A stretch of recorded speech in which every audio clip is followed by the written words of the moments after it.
The brief we were given by the client was a house for their retirement, essentially. It was a house that could accommodate for their retirement and how they would gracefully grow old in the house. They also wanted to have a house that was very low maintenance and used natural and local materials. And the other thing was that they insisted on that they had to have a study each, and they said that that's apparently the key to a successful marriage, that you have a space each where you can retire to. We sometimes have a weird idea about retirement, all downsizing, and we collect all our stuff and we live in little, quaint little houses. I think lots of people today don't see why they should change their way of life massively because they're growing older. They might have slightly different needs. So I think that there's a lot of said for having a contemporary design language that offers a really modern and contemporary way of living, because I think that can bring a lot of joy to people.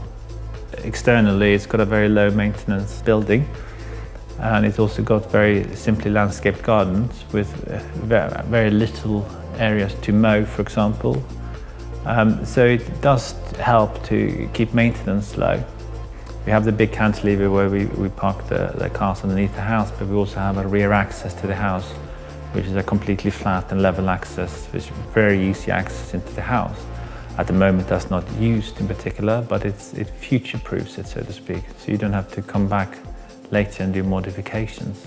Internally, I think that this big, large, open living, dining, kitchen space we have, it creates that room in which to live. As they lived before in a really old stone house, what really was lacking there was light and connection of inside and outside in the sense of spaciousness.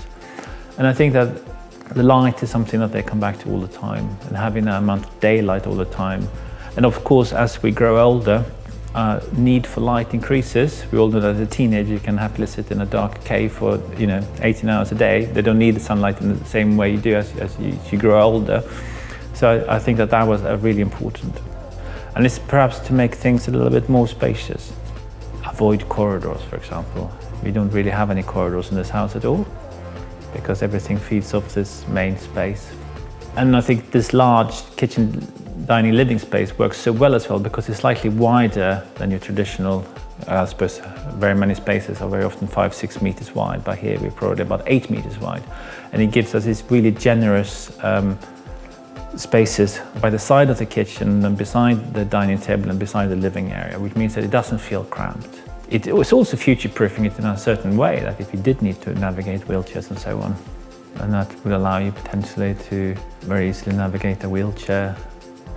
But it could be simple things that, having door handles that are easy to operate, which is something we had discussed at length at this project, and just the ease of opening doors and sliding doors and how that works.